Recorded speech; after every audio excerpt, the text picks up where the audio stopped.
इस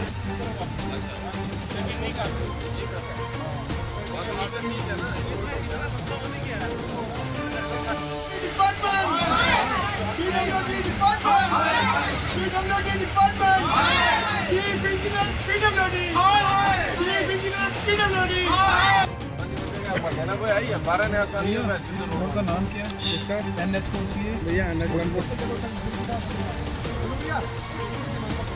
जाना ही पड़ेगा, लेकिन जो एक्चुअली पुल बनना।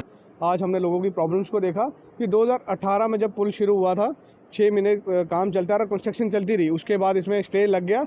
आज की डेट में जो हाई कोर्ट ने है वो नोटिस भी क्लियर कर दिया हुआ इनका, तो ये आज तक इनका जो काम है वो बिल्कुल पेंडिंग में है। और मैंने आज देखा जब ये पुल का काम शुरू हुआ था, इनके जो नदी है इनको कन्वर्जन किया गया, और जब कन्वर्जन किया तो आज लोगों के घर में पानी जाता है। लोगों की जो ज़मीन थी फ्रंट ऑफ में वो 20 से 25 मरले तक वो रुड़ गई हुई है। तो मैं ये डिस्ट्रिक्ट एडमिनिस्ट्रेशन को कहना चाहता हूँ कि आप एक दिन यहाँ पे आके विजिट करें और जल्दी से जल्दी इस पुल का काम शुरू करवाएं, क्योंकि ये जो पुल है पांचपीर से ये कनेक्टिविटी होता है छपरियाँ में।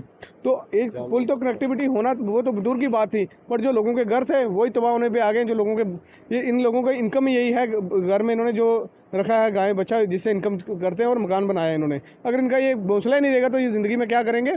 मेरी यही अपील रहेगी। और ये चीफ़ इंजीनियर जो है उनको जागने की ज़रूरत है काफ़ी।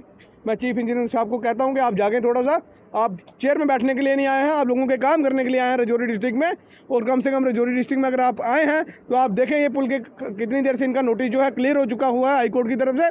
आप इस पुल का कम से कम जल्द से जल्द काम शुरू करवाएं, ताकि ये जो लोगों को प्रॉब्लम्स हैं ये प्रॉब्लम्स ना हो। क्योंकि आपको सिर्फ मैं चेयर में नहीं बिठाने के लिए लाया हुआ राजौरी में, आपको काम करने के लिए भेजा गया है। और आप काम करें यहाँ पे, इधर आके। इन लोगों की इतनी बड़ी प्रॉब्लम्स हैं, यहाँ पे मेजर प्रॉब्लम्स हैं, और मेजर प्रॉब्लम से आज लोग इतने दुखी हो चुके हुए हैं। लोगों के अपने घरों में जो है वो बेड की जगह नीचे पानी होता है। आप आज भी आके देखें, और जल्द से जल्द इस डिस्ट्रिक्ट एडमिनिस्ट्रेशन में DC साहब से अपील करूंगा कि जल्द से जल्द आप इस पुल का काम शुरू करें। म्यूनसिपलिटी में पांचपीर का ये इलाका पड़ता है, तो ये ब्रिज ये कंस्ट्रक्शन चल रही थी, तब ये 2018 में शाहिद चौधरी साहब ने इसको जो है स्टार्ट करने के लिए परमिशन दी थी। और ये सर्वे हुआ था, इसलिए हुआ था कि जवाहर नगर में ट्रैफिक बहुत ज़्यादा होती थी। आज GMC मेडिकल कॉलेज वहाँ बना है, इसलिए ये ब्रिज बना है कि चलो ट्रैफिक कम होगी, वन साइडेड होके चलेंगे। जब एम्बुलेंस फंसती है जवाहर नगर में, कहीं ट्रैफिक मुश्किलात होती है, कहीं मूवमेंट जारी होती है, परेशानी इस ब्रिज की वजह से।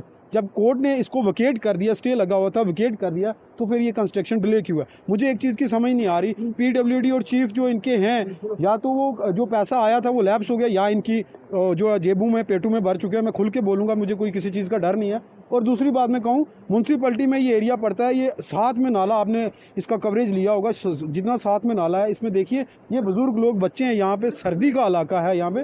और हालात देखिए, माल मवेशी इनका बीच पड़ा हुआ है, इनका जो एरिया है वो पूरा फ्लड की वजह से बह चुका है। तो मुझे समझ नहीं आ रही, DC साहब हर जगह पे ब्लॉक दिवस करते हैं, पंचायत में करते हैं, एरिया में करते हैं, तो म्यूनसिपलिटी के अंदर की हालत क्या है? आज डिजिटल इंडिया बना रहे हैं, डिजिटल इंडिया ऐसे नहीं बनेगा जनाब। म्यूनसिपलिटी की हर वार्ड को चेक करें। यहाँ के जो काउंसलर थे, यहाँ के जो प्रेसिडेंट थे, वो बड़ी बड़ी बातें करते थे, हमने इतना पैसा आया, इतना।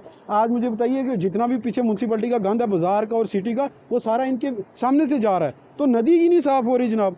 पानी जब साफ़ होगा, माल मवेशी, हमारा जो पानी है यहीं पे सारा सिस्टम सर्कल चलता है, तो सारा सिस्टम यहाँ पे ठप है। मैं आखिर में इतना ज़रूर कहूँगा, PWD के जो एक्सीएन है और DC साहब हैं हमारे, बहुत अच्छा काम कर रहे हैं यहाँ पे। सर, इस कंस्ट्रक्शन को जल्दी से जल्दी शुरू करें, ताकि ट्रैफिक कम हो, एम्बुलेंस को प्रॉब्लम ना आए, और जितनी भी मूवमेंट VIPs जाती हैं उनको प्रॉब्लम ना आए, ताकि लोगों की सहूलियात के लिए जो काम है वो पूरे करें। बहुत शुक्रिया। जब फ्लड आता है हमारे यहाँ, हमारे बहुत गुप्ता साहब भी आए थे, हमारे ये आए थे, भारता साहब भी आए थे, म्यूनसिपलिटी वाले भी आए थे, बोले ये करेंगे वो करेंगे। जब मशीन भेजते हैं, वो 1-2 मिनट के लिए मशीन आती है, तो इधर उधर करके पता नहीं वो कहाँ चले जाते हैं। नाला पूरा हमारी साइड मोड़ा हुआ है, तो पूरा हमें जब नाला आता है, 2014 में भी इतना नाला आया था, बाद में भी इतना नाला आया कि हमें बच्चे लेकर रोड में जाना पड़ा। तो इस वजह से हमें बहुत मुश्किल है। तो DC साहब से हमारी यही गुजारिश है कि हमें जल्दी से जल्दी ये पुल जो है, इस पुल की वजह से हमें जो नुकसान हो रहा है, तो इस वजह से हमें ये नाला पूरा हमारी साइड मोड़ा हुआ, कोई साइड है, तो ये पूरा हमें नुकसान बहुत आ रहा है। हमारे बच्चे जाते हैं नाले में, वो भी मुश्किल है। हमारी ज़मीनें बह रही हैं, मकानों के नीचे पानी आ रहा है, और मकान हमारे नीचे बह गए तो हम गरीब लोग के कहाँ जाएंगे? 4-5 दिन से हमें डिमांड कर रहे थे कि आप यहाँ पे आओ, हमारी हालत जो है यहाँ पे बदतर हो रही है। ये ब्रिज जो है पांचपीर के अंदर जो बना था, ये 2018 में शायद DC शाहिद इकबाल चौधरी जी की के टाइम पे ये जो बना था, मगर ये बदकिस्मती से ये जो है ये इसका काम जो है बंद हो चुका है। इस पर स्टे लगा था, स्टे भी जो है वो खारिज हो गया। मगर जो भी डिपार्टमेंट कंसर्निंग डिपार्टमेंट है वो आते हैं यहाँ पे लॉलीपॉप जो सिर्फ दे के चले जाते हैं कि बस काम स्टार्ट होने वाला है। तो उसके बाद दूसरी बात ये है कि इन्होंने यहाँ पे जो है जब पुल बन रहा था तो दरिया का रुख जो है इन्होंने इस जो मोहल्ला है मोहल्ले की तरफ इन्होंने रखा था। बारिशों और दरियाओं की वजह से जो है यहाँ पे फ्लड आया और ये देखो लोगों की ज़मीनें जो है ये जो है वो ख़त्म हो गई हैं। यहाँ पे नाले थे, नाले भी बह गए हैं। हम आपके मीडिया के विसादत से डीसी साहब को ये कहना चाहते हैं कि इस पुल का जो काम है वो जल्द से जल्द स्टार्ट किया जाए और जो यहाँ पे अगर कल इन केस बारिशें होती है, फ्लड आता है, उसके कारण यह है कि इन लोगों का जो नुकसान है उससे होने से ये